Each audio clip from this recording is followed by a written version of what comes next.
मैं कर नहीं रही हूँ, बल्कि मेरे पति की वजह से करवाया जा रहा है। अरे आपको आपके बेटे ने बताया ही नहीं क्या कि मेरा अफेयर था? लेकिन अब नहीं है, इसीलिए आपके बेटे ने मुझे शादी के दिन ही छोड़कर चले गए थे। उसके बाद न कोई हाल चाल लिया, न कोई खैर खबर ली। अब जब मैं वापस किसी के साथ अफेयर चला रही हूँ तो ये मुंह उठाकर वापस आ गए। तो मैं क्या करूँ? दीपक बेटा, मुझे माफ कर दे। मैंने बहुत ही बड़ी गलती कर दी इस लड़की से तेरी शादी करवा कर। ये लड़की ऐसी निकलेगी, मुझे पता नहीं था। गलती मैंने की है तो मैं ही सुधारूंगी। अब इसका मैं अंतिम संस्कार करके मैं तेरी दूसरी शादी करवाऊंगी बेटा। अरे बेटा, जिस लड़की से तू शादी करना चाहता था ना, मैं उसी से शादी करवाऊंगी तेरी, और इस लड़की को मैं घर से निकालूंगी।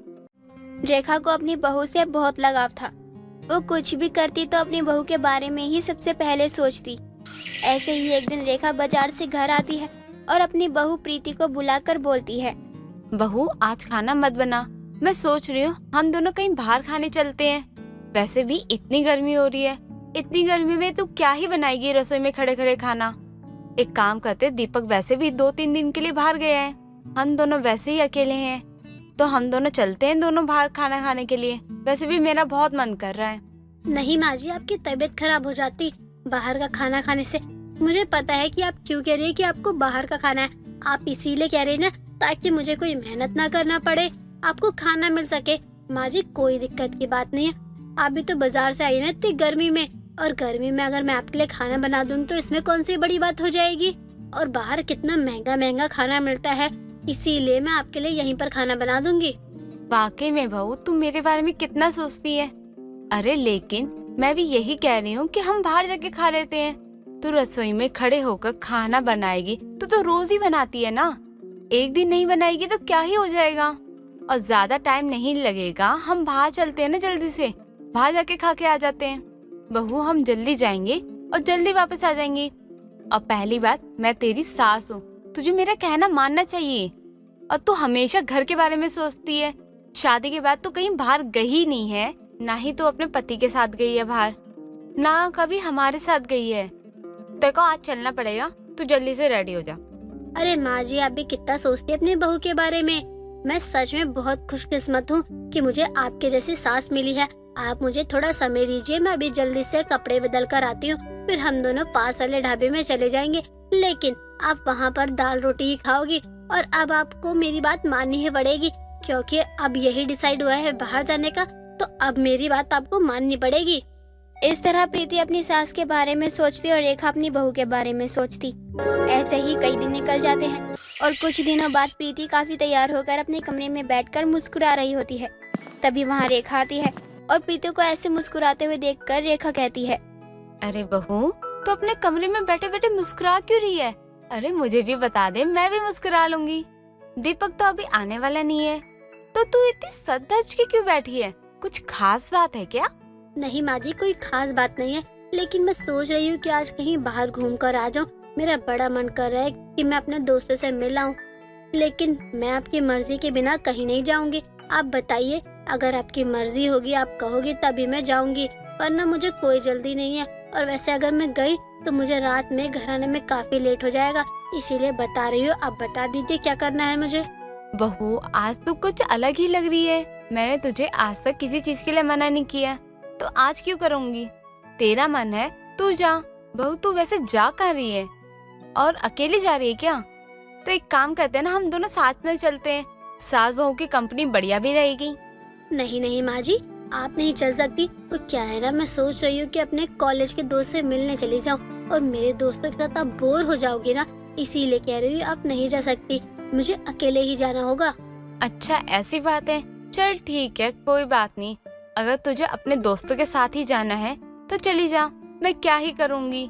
तू ना समय समय पे मुझे ना फोन करती रही हो, और क्या कर रही है बताती रही हो, वरना मुझे चिंता होगी तेरी। अपनी सास से पूछकर प्रीति वहाँ से अपने दोस्तों के घर चली जाती है, लेकिन काफी देर हो जाती है और प्रीति घर नहीं आती, और ना ही प्रीति का फोन आता है।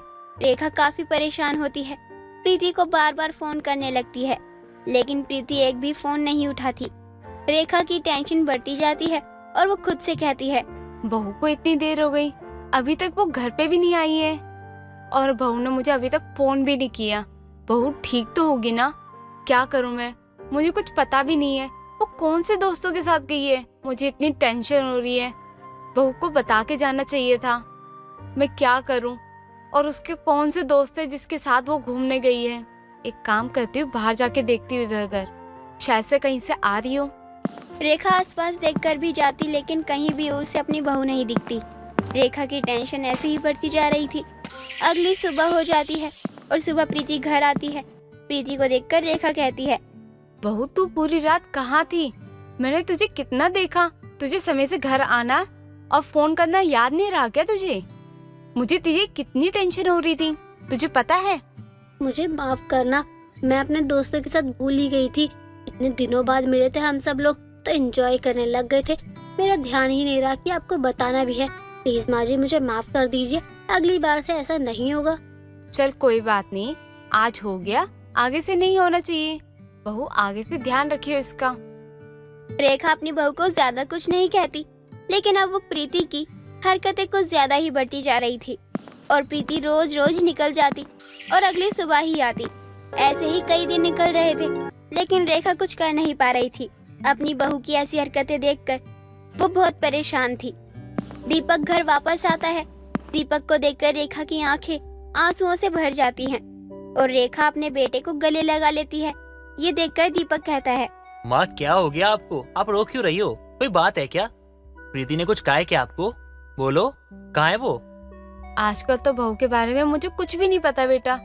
बहू तो ये बोल के जाती है मैं थोड़ी देर में आ रही हूँ, लेकिन पूरी रात रात भर बाहर रहती है और बहू का कुछ अता पता भी नहीं रहता मुझे। मैंने बहू से कितनी बार बात करने की कोशिश की है, लेकिन बहू मेरे से बात करने के लिए राजी ही नहीं है बेटा। मैं कब से ही तेरा इंतजार कर रही थी कि तू कब आएगा, मैं तेरे से बात करूंगी। तू बहू को वो समझा ना कि वो आके कर क्या रही है। तभी वहाँ प्रीति नशे की हालत में घर पहुँचती है और कहती है, oh my dear darling husband, घर आ गए हैं। वेलकम जी वेलकम। आपको पता है आप अपनी इतनी सुंदर वाइफ को घर छोड़कर पता नहीं कहाँ कहाँ क्यों घूमते रहते हैं। अगर मुझे किसी ने कुछ कर दिया होता, खैर छोड़ो। माँ जी अब तो आपको बोर नहीं होगा ना? चलो अब मैं वापस चली जाती हूँ। बस मैं आपके लिए ही आई थी, वरना मैं तो आती भी नहीं। बहू ये क्या बातें कर रही है? और तूने नशा किया है? तुझे पता है ना हमारे घर में कोई नशा नहीं करता। ये तूने घटिया हरकत क्यों की है? तू तो संस्कारी थी। ये तुझे हुआ क्या है बहू? मैं कर नहीं रही हूँ, बल्कि मेरे पति की वजह से करवाया जा रहा है। अरे आपको आपके बेटे ने बताया ही नहीं क्या कि मेरा अफेयर था? लेकिन अब नहीं है, इसीलिए आपके बेटे ने मुझे शादी के दिन ही छोड़कर चले गए थे। उसके बाद न कोई हाल चाल लिया, न कोई खैर खबर ली। अब जब मैं वापस किसी के साथ अफेयर चला रही हूँ तो ये मुंह उठाकर वापस आ गए। तो मैं क्या करूँ? दीपक बेटा मुझे माफ कर दे, मैंने बहुत ही बड़ी गलती कर दी इस लड़की से तेरी शादी करवा कर। ये लड़की ऐसी निकलेगी मुझे पता नहीं था। गलती मैंने की है तो मैं ही सुधारूंगी। अब इसका मैं अंतिम संस्कार करके मैं तेरी दूसरी शादी करवाऊंगी बेटा। अरे बेटा, जिस लड़की से तू शादी करना चाहता था ना, मैं उसी से शादी करवाऊंगी तेरी, और इस लड़की को मैं घर से निकालूंगी। रेखा अपनी बहू का अंतिम संस्कार कराकर अपनी दूसरी बहू ले आती है, जिसके बाद प्रीति अपने रास्ते और रेखा अपने परिवार के साथ अपने रास्ते हो जाती है। सुबह सुबह रोहन अपने बाथरूम में नहा रहा था। इसी बीच रोहन का फोन बजने लगता है। तभी उसकी पत्नी ज्योति यहाँ पर आती है और जैसे ही ज्योति रोहन का फोन उठाती है तो देखते हैं कि रोहन ने फोन आने वाले नंबर को मोटी के नाम से सेव कर रखा था। आखिर है कौन ये जिसका नंबर इन्होंने बड़े प्यार से मोटकी नाम से सेव किया है? जरूर ये कोई मेरी सौतन होगी। मुझे कैसे भी करके पता तो लगाना ही होगा कि आखिर क्या खिचड़ी पक रही है। काफी दिनों से नोटिस भी कर रही हूँ मैं कि काफी बदले बदले भी लग रहे हैं। ये देखकर ज्योति को बहुत गुस्सा आता है। ज्योति गुस्से में बड़बड़ा रही थी और वो देखती है कि रोहन के फोन पर फिर से एक कॉल आता है, जो कि इस बार पतली नाम से था। हे भगवान, इसका मतलब मेरी एक नहीं बल्कि दो सौतन है, एक मोटी और एक पतली। अरे इनके अंदर तो डर नाम की कोई चीज ही नहीं है। खुलेआम आशिकी चल रही है इनकी। शादीशुदा होने के बावजूद इन्हें ये सब करते हुए शर्म नहीं आई। ज्योति खुद से बात ही कर रही थी कि तभी रोहन बाहर आता है और वो ज्योति के हाथ से फोन छीन लेता है। ओ जग्गा जासूस, क्या कर रही हो? किचन में जाके काम करो। और मेरे फोन में ताक झाक करने के लिए किसने कह दिया तुम्हें? 1 मिनट, मैं कोई पड़ोसन नहीं हूँ आपकी जो मुझे फोन में ताक झाक करने से रोकोगे आप। मैं आपकी बीवी हूँ और मेरा जो मन करेगा मैं वही करूँगी। और दूसरी बात ये कि ये मुटकी और पतली कौन है जिसका बार बार फोन आ रहा है आपके पास? देखो तुम ना हर चीज में ना घुसने की कोशिश मत किया करो और अपने काम से काम रखो।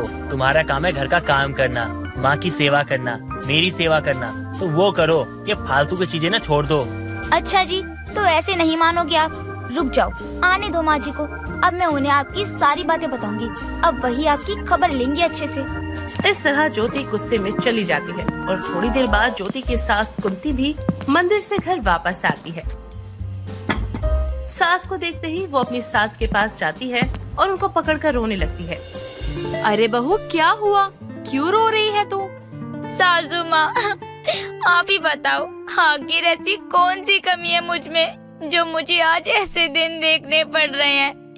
हे भगवान, अरे दिन रात आप लोगों की सेवा करती रहती हूँ, पूरे घर के काम करती हूँ, उसके बाद मुझे मिला भी तो क्या मिला? सौतन, वो भी 2-2। बहू, ये फिल्मी डायलॉग माना बंद कर दे और मुद्दे पे आ कि बात क्या है आखिर? क्यों परेशान है तू? सासू माँ, आप मुझसे क्या पूछ रही हो? अपने बेटे से पूछिए जाकर। आखिर किसका फोन आ रहा था उनके फोन में बार बार, और इन्होंने इतने प्यार से मुटकी और पतली नाम दे रखा है। आखिर ये कौन है दोनों? मुझे आज जानना है। अरे बहू, रोहन बाहर जाता है और आजकल के टाइम पे लड़के लड़कियां सब साथ में ही बैठ के खाना पीना करते हैं। अरे होगी कोई ऑफिस की दोस्त, इतना क्या सोचना इसमें। वाह वाह सासू माँ, कितने आराम से बोल रही हो कि बहू कोई लड़की होगी। अगर यही सब आपके पति ने आपके साथ किया होता तब आप क्या करती? अरे मेरा पति ऐसा करता ना, मैं तो उसकी जान ले लेती, उसे मैं जिंदा जला देती। अच्छा, अपने टाइम पर उसको जान से मार देती और मेरे टाइम पे कुछ नहीं। वाह वाह सासू माँ। सासू माँ, अगर मुझे कुछ भी ऐसा वैसा पता चला ना, तो याद रखना, इस घर को मैं आग लगा दूंगी या खुद को आग लगा दूंगी। और मरूंगी भी ना तो आपको लेके मरूंगी माँ जी, क्योंकि आपको अपनी बेटी की तो गलती दिखाई नहीं दे रही। नहीं नहीं बहू, तू शांत हो जाना। मुझे अपने बेटे पे पूरा भरोसा है, उसने कुछ भी ऐसा वैसा नहीं किया है और जरूरी नहीं है कि उसका चक्कर ही चल रहा हो सकता है उसके ऑफिस के कोई दोस्त हो। दोनों सास बहू आपस में बात ही कर रही थी। ये देखकर रोहन उन दोनों को टोकना जरूरी नहीं समझता और वो अपने ऑफिस के लिए निकल जाता है। पर ज्योति के दिमाग में बार बार यही सब कुछ चल रहा था और ऐसे ही शाम हो जाती है। शाम को ज्योति अपने पति को कॉल करती है, लेकिन इस बार रोहन का फोन कोई लड़की उठाती है और उससे बोलती है। हेलो, हाँ जी, कौन बात कर रहा है? हाँ जी, कौन की बच्ची? मैंने जिसको फोन किया है ना, मैं उसकी पत्नी बोल रही हूँ। और तुम कौन हो?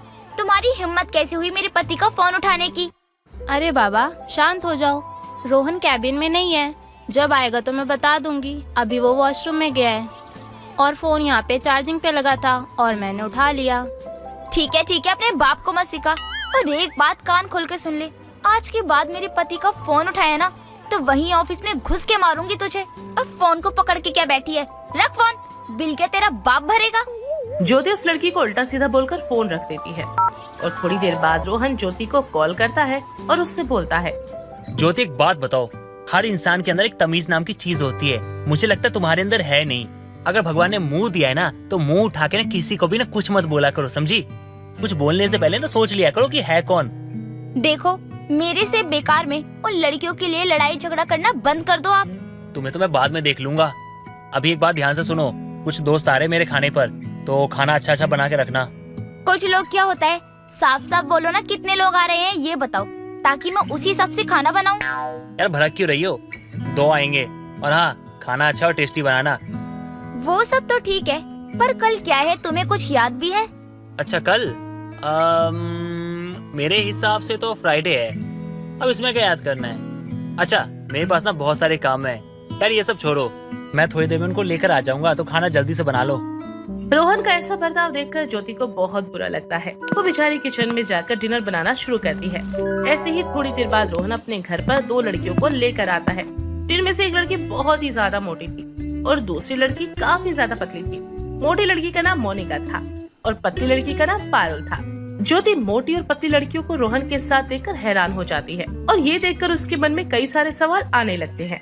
अच्छा, तो ये दोनों वही कर्मचारी हैं जिन्होंने मेरे पति को अपने वश में कर रखा है। अरे इन कलमुही को क्या लगता है कि मेरे पति को हमेशा हमेशा के लिए अपना बना लेंगी? ऐसा तो मैं कभी होने नहीं दूंगी। मैं एक पतिव्रता पत्नी हूँ, अपने पति को किसी के साथ शेयर नहीं कर सकती हूँ। आज तो मैं इन दोनों कलमुही की अच्छे से खबर लूंगी। मेरी सौतन बनने का बड़ा शौक है ना इनको। अब इनको अच्छे से पता चलेगा कि सौतन बनने का नतीजा क्या होता है। ज्योति गुस्से में उन दोनों लड़कियों के लिए अलग से एक बर्तन में खाना रखती है और उस खाने में वो खूब सारा नमक मिर्च मिला देती है। थोड़ी देर बाद ज्योति सबको खाना देती है। जैसे ही पारुल और मोनिका खाने का पहला निवाला अपने मुंह में डालते हैं तो उनके कान से धुएं निकलने लगते हैं। रोहन पानी लेके आओ, बहुत मिर्च लग रही है। इतना स्पाइसी बना दिया इसको।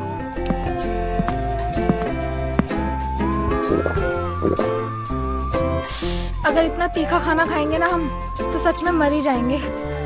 अगर ऐसा खाना खाने के लिए हमें इनवाइट किया है ना तो सॉरी, हम नहीं खा पाएंगे यहाँ पे कुछ भी। मोनिका के इतना बोलते ही रोहन भी खाना चेक करता है, लेकिन रोहन का खाना तो बिल्कुल नॉर्मल था और काफी ज्यादा टेस्टी भी था। ये देखकर रोहन मोनिका से कहता है, पर मोनिका तुम्हें ये खाना इतना ज्यादा तीखा क्यों लग रहा है? खाना तो बहुत सादा है। रोहन एक बार तुम मेरे प्लेट में से खा के देखो, फिर तुम्हें पता चलेगा कि कितना तीखा बना है ये।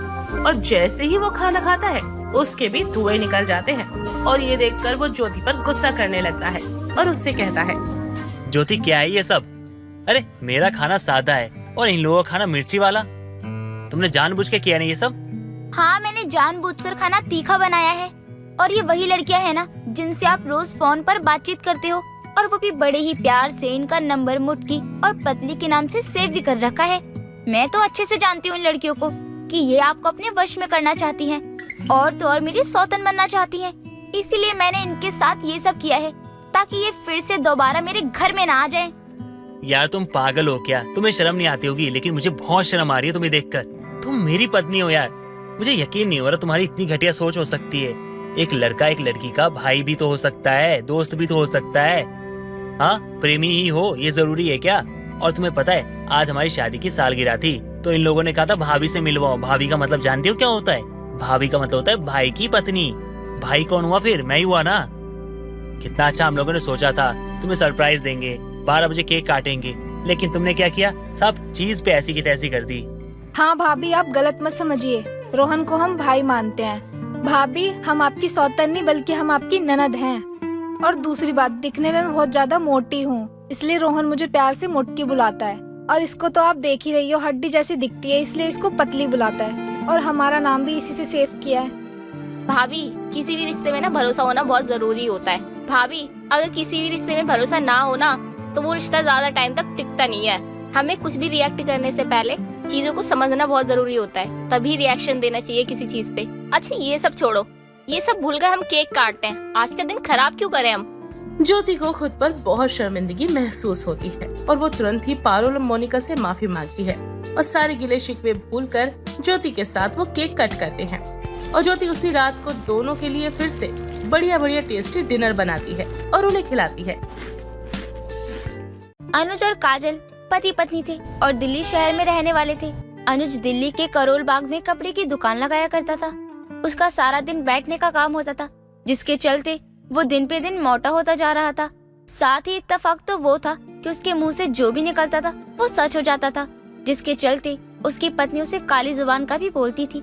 एक दिन काजल अनुज के लिए खाना लेकर उसकी दुकान पर जाती है। उसे आराम से फोन चलाता हुआ देखकर वो जाकर बोलती है, मैं इसलिए आपसे कहती हूँ कि थोड़ा मेहनत कर लीजिए। सारा दिन दुकान पर बैठकर फोन चलाते रहते हो, इतने मोटे हो गए हो कि मेरे पति कम बाप ज्यादा लगते हो। तुम्हें यहाँ किसने बुलाया है? तुम करने क्या आई हो यहाँ पर? घर पे जो ताना देती थी वो कम पड़ गया क्या, जो अब दुकान की शांति भंग करने आ गई? मुझे कोई शौक नहीं लग रहा है आपकी शांति भंग करने का। वो तो मुझे अगले हफ्ते अपनी बहन की शादी में जाना है, तो सोचा थोड़ी शॉपिंग कर लूं। फिर मुझे याद आया है कि मेरे पति की तो खुद की साड़ियों की दुकान है, मुझे कहीं और जाकर शॉपिंग करने की क्या ही जरूरत है। लगता है ये महंगी साड़ी का झटका देने वाली है। भगवान इस लालची औरत से ना मेरी दुकान की रक्षा करना। अरे क्या सोचने लगे आप? मैंने कुछ गलत कर दिया क्या यहाँ आकर? नहीं नहीं, ऐसा नहीं है। मैं तो सोच रहा था कि अपनी दुकान की सबसे महंगी साड़ी तुम्हें दे दूं। वो तुम पे ज्यादा अच्छी लगेगी। हाय, मेरे पति कितने अच्छे हैं। वैसे तुम बुरा ना मानो तो एक बात बोलूं? हाँ हाँ, बोलो बोलो, क्या बोलना है तुम्हें? बस यही कि भले ही आप शारीरिक रूप से कितने भी मोटे और जुबान के काले क्यों ना हो, लेकिन दिमाग के बहुत अच्छे हैं और तेज है। तुरंत मेरे मन की बात समझ जाते हैं। मैं समझा नहीं, तुम कहना क्या चाहती हो? तुम मेरी तारीफ कर रही हो या इंसल्ट? अरे कुछ नहीं, आप भी ये क्या बातें लेकर बैठ गए हैं। आप मुझे साड़ी दिखाइए, वरना घर जाने में देर हो जाएगी। काजल इतना कहकर सारी साड़ियों को हाथों में लेकर देखने लगती है। उसे जो भी साड़ियाँ पसंद आती सभी को पैक करवा कर वहाँ से जाने लगती है। तभी उसकी नजर अपने लाए हुए टिफिन पर जाती है। हाय राम, मैं तो आपके लिए टिफिन लेकर आई थी, साड़ियों के चक्कर में भूल ही गई बिल्कुल। कोई बात नहीं, तुम जाओ, मेरा पेट भर चुका है, वो भी तुम्हें देखकर। वैसे तुम ही तो कहती हो ना कि मैं मोटा बहुत हो गया हूँ। एक टाइम का खाना नहीं खाऊंगा ना तो डाइटिंग हो जाएगी। वैसे हाँ, ये बात तो है, आपने सही कहा। एक टाइम का खाना ना खाने पर आपके ऊपर कोई असर नहीं होने वाला। वैसे पता है तुम्हें, मुझे ऐसा महसूस हो रहा है कि ये साड़ी लेने का तुम्हें कोई फायदा नहीं होगा। तुम्हारी बहन की अगर शादी हुई नहीं तो? अपने पति अनुज की बात सुनकर काजल बहुत गुस्सा हो जाती है। देखिए, आप अपने मुंह से मेरी बहन के लिए कुछ गलत मत निकालिए। आपकी बहुत काली जुबान है, आप जो बोलते हैं वो सच हो जाता है। हाँ हाँ, तुम्हारी नजर में मैं अच्छा तो हुई नहीं। कभी मोटा कहती हो, कभी काली जुबान वाला पति कहती हो। अरे जब मेरा काम ही है बैठने का तो बैठे बैठे मोटा ही होऊंगा ना। 6 पैक ऐप तो बन नहीं जाएंगे। अच्छा ठीक है ना, आप मेरी बात इतनी दिल पर क्यों ले रहे हैं? मैं चलती हूँ, घर समय से आ जाना। हाँ ठीक है, जाओ, लेकिन हाँ आराम से जाना, क्योंकि रोड पे आए दिन एक्सीडेंट होते रहते हैं। क्या पता कोई गाड़ी वाला ठोक के चला जाए तुम्हें। फिर आपने गलत क्यों बोला? कितनी बार आपसे कहा है कि अपने मुंह से किसी के लिए कुछ गलत मत बोलिए। अरे तुम तो गुस्सा हो रही हो यार। अरे मुझे तुम्हारी चिंता है, इसलिए तुम्हें बोला कि ध्यान से देखते हुए जाना। इसमें भी गलत बोल दिया मैंने। ये काली जुबान का ताना जो देती हो ना, ये सुनने के बाद मुझे पता है क्या लगता है कि अगर मैं गूंगा पैदा हुआ होता ना तो ज्यादा अच्छा रहता। कम से कम ये ताना तो सुनने को नहीं मिलता। आपसे तो बहस करना ही बेकार है, जा रही हूँ मैं। काजल इतना कहकर दुकान से बाहर जाती है और मेन रोड पर पहुंचकर रोड क्रॉस करने लगती है। तभी एक बाइक वाला आता है और उसे ठोकर मारकर चला जाता है। काजल जैसे तैसे करके घर पहुंचती है। कुछ देर बाद अनुज भी घर पहुंच जाता है और देखता है कि उसकी पड़ोसन कमला रसोई में चाय बना रही होती है और काजल हाथों में पट्टी बांधकर हॉल में बैठी हुई होती है। क्या हुआ तुम्हें? तुम ठीक तो हो ना? नहीं, मैं ठीक नहीं हूँ। मैंने आपसे उसी टाइम बोला था कि आपने मेरे लिए गलत बोल दिया है। अब मैं सही सलामत घर पहुँच जाऊँ, बस वही बड़ी बात है। मैं कुछ समझा नहीं, तुम कहना क्या चाहती हो? मैं यही कहना चाहती हूँ कि आपके दुकान से बाहर निकलते ही मेरा एक्सीडेंट हो गया। मेरी जान जाते जाते बची है। सच में आपकी बहुत काली जुबान है। वैसे एक बात कहूँ, मुझे लगता है ना काली जुबान नहीं, लेकिन तुम्हारी सोच वो पक्का गलत है। हमेशा मुझे लेकर तुम गलत सोचती हो। चुप हो जाओ तुम दोनों, छोटे बच्चों की तरह लड़ रहे हो। अब जो होना था हो गया। आंटी जी, आपको कैसे पता चला कि काजल को चोट लगी है जो आप इसकी सेवा करने लग गई? बेटा, मैं तो यहाँ बहू से चीनी लेने आई थी, लेकिन फिर देखा ये बेचारी अपना हाथ तोड़कर बैठी है, तो मैं इसके लिए कुछ खाना बनाने लगी। अच्छा आंटी जी, अब बना ही रही हो ना तो थोड़े बहुत प्याज के पकोड़े बना दीजिएगा। अरे मन कर रहा है खाने का। आपको जरा से भी शर्म है या नहीं? पहले ही इतने मोटे हो गए हो कि बैठा भी नहीं जाता तुमसे, ऊपर से अब आपको पकोड़े भी चाहिए। बहू ऐसा मत बोल अपने पति को, अच्छा नहीं लगता है। अब वो मोटा है तो क्या खाना पीना छोड़ देगा? बेटा तू बैठ, मैं अभी तेरे लिए प्याज के पकोड़े लेकर आती हूँ। हाँ हाँ खाओ, आराम से खाओ और मुझे भी खा जाओ। आपके मोटे होने से क्या ही फर्क पड़ता है मुझे। क्या हुआ बेटा? मैं लाती हूँ अभी पकोड़े बनाकर।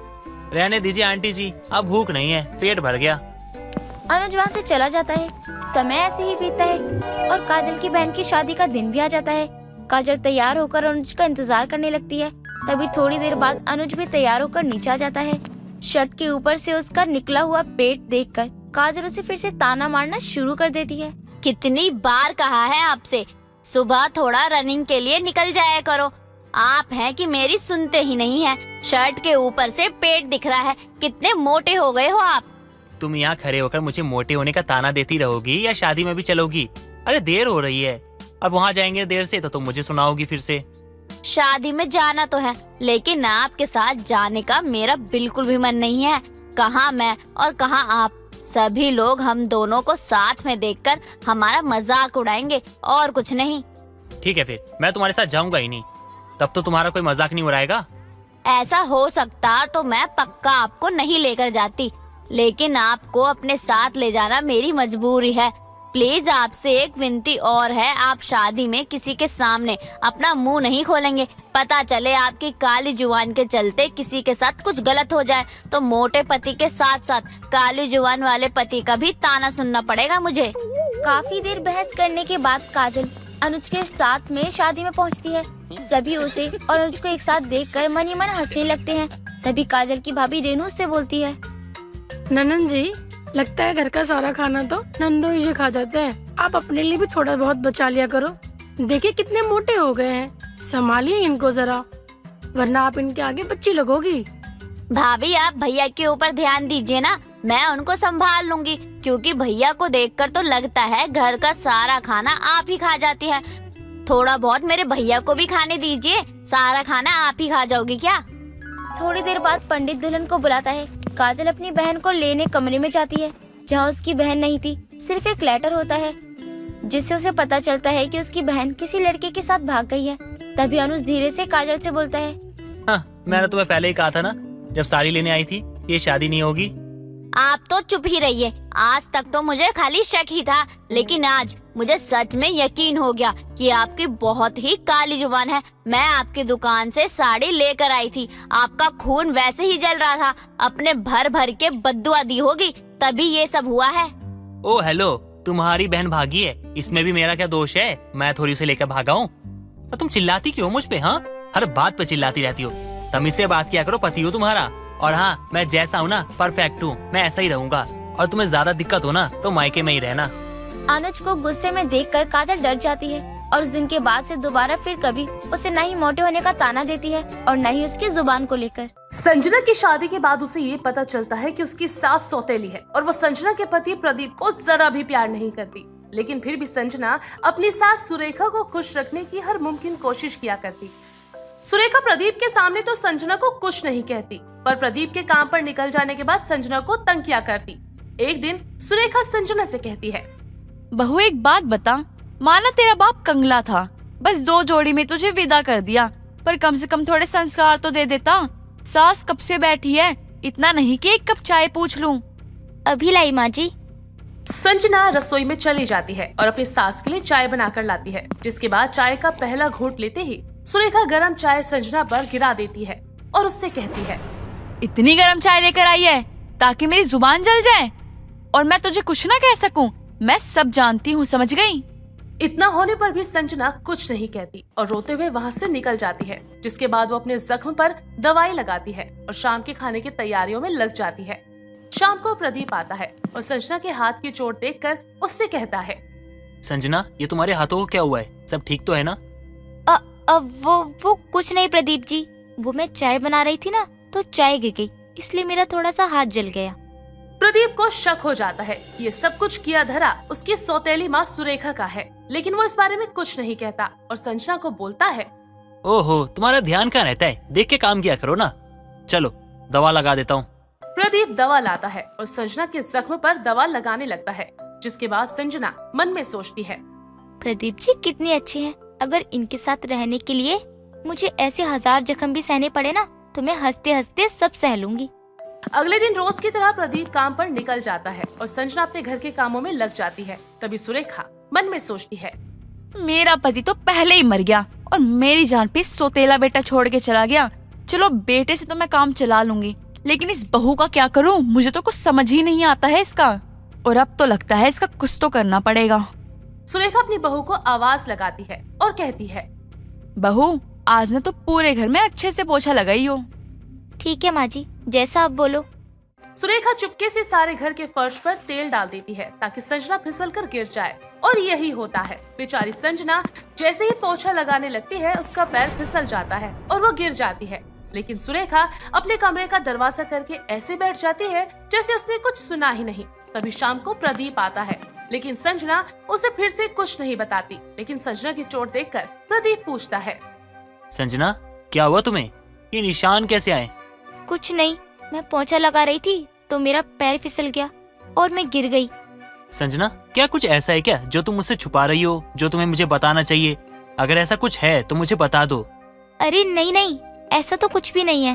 प्रदीप कहता है कि मैंने देखा है कि तुम और माँ ना साथ बैठते हो और ना ही बातें करते हो, और ये सब कुछ कहीं उन्होंने ही तो नहीं किया। अरे प्रदीप जी, आप भी कैसी बातें करते हो, एकदम बच्चों वाली। इतना कहकर संजना सो जाती है और प्रदीप भी आराम करने लगता है। रोज की तरह प्रदीप काम के लिए निकलता है और मन में सोचता है, ये क्या हो रहा है संजना के साथ? उसे रोज चोटें लग रही हैं, जख्मी हो रही है। आखिर ये सब हो क्या रहा है? मुझे पता लगाना होगा कि आखिर ये सब चल क्या रहा है। एक काम करता हूँ, आज ऑफिस ना जाकर छुप के देखता हूँ कि आगे हो क्या रहा है। सुरेखा प्रदीप के जाते ही मन में सोचती है, क्यों ना आज इस बहू नाम की बीमारी का काम तमाम कर दूं। बेटे को तो देख ही लूंगी, पहले इस बहू से छुटकारा पाऊं। इतना सोचकर सुरेखा चूहे मारने की दवाई लाती है और अपने पल्लू में बांध लेती है। ये सब छुपकर प्रदीप देख लेता है, जिसके बाद सुरेखा अपनी बहू संजना के पास जाती है और उससे कहती है, बहू, ओ बहू, सुन तो जरा। हाँ माँ जी, कहिए ना। आप कहो तो मैं आपके लिए चाय बना दूं। सही याद दिलवाया बहू तूने। एक काम कर, आज तू बैठ, मैं तेरे लिए चाय बनाती हूँ। क्या हो गया माँ जी को? आज ही मुझे चाय पिलाएंगी? अरे नहीं नहीं माँ जी, मैं चाय खुद बना लूंगी। आप बैठिए ना, आप क्यों कष्ट कर रही हो? बोला ना मैं बनाऊंगी, बैठ चुपचाप। संजना बैठ जाती है और सुरेखा चाय बनाने के लिए चली जाती है, जिसके बाद संजना मन में सोचती है, जरा देखूं तो सही, आज मेरी सास को मुझ पे इतना प्यार क्यों आ रहा है। सुरेखा रसोई में चाय बनाती है और संजना की चाय में जहर मिला देती है। ये सब होते देख संजना देख लेती है, लेकिन वो कुछ नहीं कहती और वापस ड्राइंग रूम में आकर बैठ जाती है। सुरेखा चाय लेकर आती है और संजना को चाय देती है। इतने में ही घर की डोरबेल बजती है और संजना दरवाजा खोलने के लिए चली जाती है। प्रदीप जी, आप इतनी जल्दी कैसे आ गए? वो कहना आज कम काम था, इसलिए जल्दी आ गया। संजना और प्रदीप आते ही ड्राइंग रूम में सुरेखा की बगल में बैठ जाते हैं, जिसके बाद संजना कहती है, आपको पता है, आज माँ जी ने मेरे लिए खुद चाय बनाई है। ये सुनकर प्रदीप को ये समझते देर नहीं लगती कि चाय में जहर है, और जैसे ही संजना चाय पीने वाली होती है, प्रदीप उसे रोकते हुए कहता है, संजना, ये चाय मत पीना। अरे, एक तो मेरी सास ने पहली बार मेरे लिए चाय बनाई है और आप मना कर रहे हो कि मैं पीऊं भी ना। क्योंकि माँ ने इसमें जहर डाला है, अगर तुमने ये पिया तो तुम मर जाओगी। हाँ, मुझे पता है कि मैं ये चाय पीने से मर जाऊंगी। क्या तुम जानती हो? हाँ प्रदीप जी, मैंने माँ जी को चाय में जहर मिलाते हुए देख लिया था, लेकिन फिर भी मैं इस चाय को पीने को बिल्कुल तैयार हूँ। तुम ठीक तो हो ना? ये कैसी बात कर रही हो तुम? प्रदीप जी, मेरे लिए सौभाग्य की बात होगी अगर मेरी मौत मेरी सास के हाथों हो, क्योंकि भले वो मुझे अपनी बेटी ना माने, पर मैं जिस दिन से इस घर में आई हूँ वो मेरी माँ थी। अब मेरी एक और इच्छा है कि जब मैं मर जाऊं तो मेरी लाश को इसी घर के आंगन में गाड़ देना और उस पर एक तुलसी उगा देना, ताकि मैं हमेशा इस आंगन की तुलसी बनकर रह सकूं। माँ, आपने ऐसा क्यों किया? आखिर ऐसा क्या कारण था जो संजना को मारना चाहती थी आप? देखिए माँ, झूठ मत कहिएगा, क्योंकि मैं सब जानता हूँ कि पहले भी संजना पे आपने कई बार वार किए, कई बार नुकसान पहुँचाने की कोशिश की है। हाँ, की है कोशिश मैंने नुकसान पहुंचाने की, पर अब मुझे मेरी गलती का एहसास हो गया है। मैं हमेशा ये सोचती थी कि तुम मेरे सगे बेटे नहीं हो, इसलिए मैं तुम्हें पसंद नहीं करती थी। मैं एक मिनट के लिए तुम्हें तो सह सकती थी, लेकिन तुम्हारी पत्नी तो मुझे रत्ती भर पसंद नहीं थी, इसलिए मैंने उसकी कई बार जान लेने की कोशिश की है। बचपन से लेकर आज तक माँ, आपने मुझे बहुत दुख दिए, बहुत तकलीफ दी, लेकिन मैं हंस के सब कुछ सहता रहा, इग्नोर करता रहा, ऐसा बना रहा जैसे मुझे कुछ समझ ही नहीं आता कि आप मेरे साथ क्या क्या करती हो। जब भी मुझे कुछ खाने का मन होता और वो चीज घर में होती तो आप उसे कूड़े में डाल देती या किसी भिखारी को दे देती ताकि वो चीज मुझे ना मिले। बचपन से लेकर आज तक माँ, मैंने जो कुछ भी चाहा आपने सब कुछ मुझसे छीन लिया, लेकिन मैंने फिर भी कुछ नहीं कहा माँ आपको, क्योंकि मैं आपको अपनी माँ मानता था। लेकिन आज आपने तो हद पार कर दी माँ, आपको ऐसा नहीं करना चाहिए था। अब तो जा रहा हूँ माँ मैं यहाँ से, हमेशा हमेशा के लिए। माँ, ये घर, पैसा सब कुछ आप ले लीजिए, मुझे कुछ नहीं चाहिए। मैं जा रहा हूँ संजना को लेकर यहाँ से हमेशा हमेशा के लिए। संजना, सामान पैक करो, आज ही हम घर छोड़ के जाएंगे। और माँ, आपको कभी भी जरूरत हो आपके बेटे की, आप आवाज दीजिएगा, मैं चला आऊंगा। आपको जो कुछ भी चाहिए होगा सब कुछ ला के दूंगा। और हाँ माँ, ये बात आप किसी को बताइएगा मत, वरना माँ बेटे के रिश्ते से सबका भरोसा उठ जाएगा। सुरेखा संजना और प्रदीप के पैरों में गिर जाती है और उनसे माफी मांगने लगती है। मुझे माफ कर दो, मुझे छोड़कर मत जाओ, मेरी आंखें खुल गई हैं। माँ संजना को आपने बहुत तंग किया है। अगर आपको माफी चाहिए तो संजना से मांगिए, मुझसे नहीं। ठीक है माँ जी, मैं आपको माफ करने को तैयार हूँ, पर मेरी भी एक शर्त है। हाँ बहू, बताओ ना। अगर आप मुझे 1 कप चाय बना कर पिलाओगी, वो भी नॉर्मल, जहर वाली नहीं, और वादा करे कि आप मुझे रोज 1 कप चाय बना के पिलाओगी। संजना, आखिरकार तुमने ये साबित कर दिया कि तुम तुलसी हो इस आंगन की। माँ ने तुम्हारे साथ कितना कुछ किया, लेकिन फिर भी तुमने माँ को माफ कर दिया और उन्हें सजा के रूप में एक छोटी सी सजा दी। वो भी सजा नहीं, वो भी एक प्यार है। ये सुनकर सुरेखा अपने आंसू पोंछ लेती है। उसके बाद वो कभी भी प्रदीप या संजना को तंग नहीं करती और उन्हें सगों की तरह प्यार देने लगती है। सुबह सुबह ही रामलाल उठकर अपनी पत्नी सुजाता को उठाते हुए कहता है, अरे भाग्यवान, उठ भी जाओ। अरे मुझे चाय की तलब लगी है।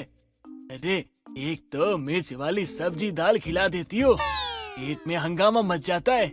अब तो मेरा पेट भी रहम की भीख मांगता है तुमसे। खाने के समय तुझे मिर्च मसाला याद ही नहीं आता, तब तो कहते हो ये भी अच्छा है वो भी अच्छा है, थोड़ा और तो ला दे बहू। अच्छा, ताने बाद में दे देना, अभी 1 कप चाय बना के ले आओ भाग्यवान। अरे जा करके बहू को परेशान करो, मुझे थोड़ा सोने दो। वैसे भी आपके रात के खर्राटे ने मेरा जीना हराम करके रखा है। इतना बोलकर सुजाता अपना कंबल ओढ़कर सो जाती है। अब जब किचन में रामलाल चाय बनाने जाता है तो देखता है कि किचन में चंदा चाय बना रही है। बहू, अच्छा हुआ तू किचन में आ गई चाय बनाने के लिए, वरना मैं तो आ ही रहा था चाय बनाने। हाँ पापा जी, बस अभी ही उठी हूँ, आप चलकर बैठिए, मैं आपके लिए चाय लेकर आती हूँ। अब रामलाल हॉल में जैसे ही बैठकर टीवी चलाता है, वैसे ही सुजाता भी हॉल में आ जाती है और अपनी बहू को आवाज लगाते हुए कहती है, अरे बहू, बूढ़े के लिए चाय बना रही है तो मेरे लिए भी चाय बना लियो। आज कुछ ज्यादा ही सर्दी है और आप मेरी तरफ ऐसे क्या घूर रहे हो? यही देख रहा हूँ कि जब मैं तुम्हें उठाने गया तो तुमसे उठा नहीं गया, और जब बहू चाय बनाने किचन में गई तो तुम्हारी नींद खुल गई। अब चुप भी रहो तुम, क्या चाहते हो? सुबह सुबह सास बहू के बीच झगड़ा हो जाए? और रिमोट इधर दो, सुबह सुबह ना जाने क्या लगाए बैठ जाते हो, मुझे भजन सुनना है। चंदा भी कुछ देर बाद ही चाय लेकर आती है और जब रामलाल चाय पीता है तो उसे चीनी ही नहीं लगती। बहू, अरे बहू, इसमें तो चीनी नहीं लग रही है, ये कैसी चाय बनाई है तूने? चुप करके पी लो, तुम्हें पता है ना घर में चीनी नहीं आती और तुम्हारी चाय में शुगर फ्री शुगर डाली हुई है। अरे नहीं नहीं, ऐसे कैसे? ऐसे मैं नहीं जी सकता। मैं आज ही चाय के लिए चीनी लेकर आऊंगा खुद से। तुम चीनी लाकर रख कर देखो, फिर मैंने उस चीनी को चींटियों के भंडारे में शामिल न कर दिया ना, तब मेरा नाम भी सुजाता नहीं सुजाता। रामलाल को मीठा खाने का बहुत शौक था। वो मीठा खाते खाते डायबिटीज का पेशेंट हो चुका था, लेकिन फिर भी उसका मीठा खाने की आदत नहीं जा रही थी। और तो और चंदा को मीठा बिल्कुल भी पसंद नहीं था, जिस वजह से सुजाता के घर में चीनी तक नहीं थी। अरे सुजाता, कहाँ है तू? ये ले, गाजर का हलवा बनाया था, वही देने आई हूँ। अरे अच्छा हुआ जो तू बूढ़े के जाने के बाद लेकर आई है। वो तो मीठे का कीड़ा है, कीड़ा। एक तो उसका पेट उससे भी ज्यादा आगे बाहर आया हुआ है, दूसरा उसके मीठा खाने की आदत जा ही नहीं रही है, और तुझे तो पता है उसे डायबिटीज भी है। अरे तो बूढ़े की डायबिटीज पर थोड़ा कम ध्यान दिया कर और बूढ़े पर थोड़ा ज्यादा ध्यान दिया कर, क्योंकि वो हरी किशन के साथ मिलकर जब देखो जलेबी खाता है। मैंने तो कितनी बार देखा है उसे जलेबी खाते हुए। अरे शांति, ये क्या कह रही है?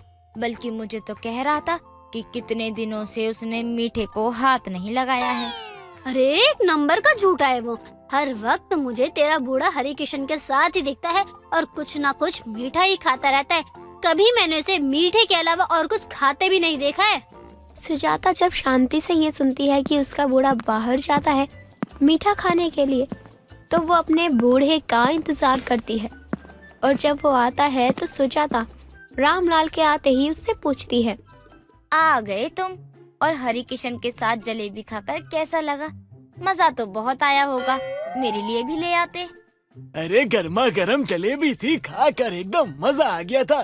क्या बताओ, क्या बोल दिया मैंने? बहू, आज से इस बूढ़े का घर से निकलना ही बंद।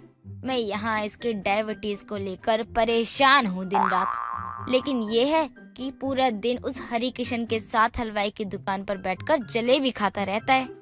अरे कहीं बाहर नहीं जाऊंगा तो मैं तो बीमार हो जाऊंगा, और बहू तो कुछ मीठा बना के देती नहीं मुझे। मैं तो घर में बोल बोल कर परेशान हो चुका हूँ। ठीक है, बहू तुम्हारे लिए घर में ही मीठा बना दिया करेगी, लेकिन तुम घर से बाहर नहीं जाओगे। और अगर मैंने तुम्हें बाहर जाने दिया ना, तो तुम किसी के कंट्रोल में नहीं रहोगे। अरे अरे बहू, अपनी सास को समझा ना। अरे घर में रहूंगा 24 घंटे तो कैसे चलेगा काम। अरे घर में बैठे बैठे और मोटा हो जाऊंगा। अरे वैसे ही मेरा पेट मुझसे संभलता नहीं है, और ये मुझे और मोटा करवाएगी। देख बहू, तू बीच में मत पड़। आज अगर शांति मुझे अगर ये नहीं बताती ना कि ये हरी किशन के साथ जलेबी खाता रहता है, तो मैं यही सोचती कि इस बूढ़े से शादी करके मैंने कोई गलती नहीं की है। ये क्या कर रही हो तुम अपने पति देव को 4 दीवारी में कैद कर रही हो क्योंकि वो जलेबी खाने बाहर जाता है। जाकर हॉल में बैठो और मैं तुम्हारे लिए मीठा बनवाती हूँ। तुम्हारे पास कोई शिकायत ही नहीं रह जाएगी फिर। चंदा को मीठा नहीं पसंद था और वो मीठा बनाती ही नहीं थी। लेकिन अब सुजाता अपनी बहू के साथ मिलकर एक प्लान बनाती है और अपनी बहू से खीर बनाने को कहती है। जी माँ जी, मैं रात के खाने में खीर बना दूंगी। लेकिन खीर कैसी बनेगी वो मैं तुझे बता दूंगी। अब देर रात सभी खाने पर बैठते हैं। मीठा तो सुजाता को बिल्कुल भी पसंद नहीं था और चंदा ने अपनी सास के कहने पर ससुर जी के लिए मीठा बनाया था। रामलाल भी खीर और मीठे के नाम से बहुत खुश था, और वो जब मीठा खाता है तो उसे खीर बिल्कुल भी मीठी नहीं लगती। अरे सुजाता, बहू ने चीनी की जगह नमक तो नहीं डाल दिया ना? अरे खीर मुझे नमकीन लग रही है और थोड़ी बहुत तीखी भी। अरे तुम्हारा दिमाग फिर गया है क्या? खीर भी कहीं नमकीन होती है, बल्कि चीनी तो खीर में खुद डालकर आई थी मैं। लेकिन ये मुझे क्यों नहीं मीठा लग रहा है? अरे तुम लोग को यकीन ना हो तो खुद खाकर देखो और बताओ मुझे। लगता है तुम्हारा जलेबी खाते खाते दिमाग भी खराब हो गया है। अब चंदा भी जब खीर खाती है तो वो भी कहती ही है कि खीर तो मीठी है, लेकिन रामलाल को वो खीर नमकीन लग रही थी। रामलाल भी अब और भी ज्यादा परेशान हो जाता है कि आखिर कैसे उसके साथ ऐसा हो रहा है कि उसे ही खीर मीठी ही नहीं लग रही। लेकिन अब रामलाल भी क्या कर सकता था, उसे भी वो सारी खीर खानी पड़ती है। हे भगवान, ये क्या हो गया मुझे? अरे खीर भी मुझे मीठी नहीं लग रही। कहीं जलेबी खाते खाते कहीं मुझे कोई नई बीमारी तो नहीं हो गई? अब अगली सुबह जब रामलाल चाय पीने बैठता है तो उसे चाय भी नमकीन लगती है। अरे भाग्यवान, सुनती हो? अरे चाय फिर नमकीन लग रही है मुझे। ऐसा क्यों हो रहा है मेरे साथ? सच कह रहा हूँ, मुझे ना कोई बीमारी हो गई लगता है, जिसमें मुझे मीठा खाने के बाद भी मीठा लगता ही नहीं है। इतना क्या सोच रहे हो? ठीक हो जाएगी तुम्हारी ये बीमारी जल्द ही। लेकिन जब तक भूल से भी तुम मुझे कहीं बाहर जाकर मीठा खाते हुए दिख मत जाना। अरे मीठा खाना तो छोड़ो, अब तो मैं मीठा खाने का नाम भी ना लूं। ना जाने क्या हो गया है मुझे। रामलाल को समझ नहीं आ रहा था कि वो जो भी मीठी चीजें खा रहा है उसे वो नमकीन क्यों लग रही है। अब देर शाम सुजाता की पड़ोसन शांति का आना होता है और वो अपने साथ जलेबी लाई होती है। सुजाता, ये ले जलेबियाँ। तेरे यहाँ तो तेरी बहू को मीठा पसंद नहीं है और बूढ़े पर तूने पाबंदी लगा रखी है, इसीलिए थोड़ी सी जलेबी मैं तेरे लिए ही लाई हूँ। वहीं टेबल पर रख दे और आज चाय पी ले, फिर बाजार के लिए भी तो जाना है ना हमें। ये तो चाय खीर सबसे सादा वाहियात है। अरे कितनी गंदी है। अरे अब नहीं कहूँगा बहू को कि कुछ मीठा बना दे। अरे मेरी जुबान का टेस्ट चला गया है। बहू, अब बूढ़े के लिए कुछ नमकीन तीखा बना ले, क्योंकि अब बूढ़ा खुद से तो कभी तुझे ये नहीं कहेगा कि बहू कुछ मीठा बना ले। इतना बोलकर शांति सुजाता जोर जोर से हंसने लगते हैं और चंदा भी किचन में काम करते हुए मुस्कुरा रही होती है, क्योंकि खीर में चीनी की जगह नमक और चाय में भी चीनी की जगह नमक वाली चाय देने का प्लान दोनों सास बहू का ही था, ताकि रामलाल मीठा छोड़ सके। और होता भी कुछ ऐसा ही है।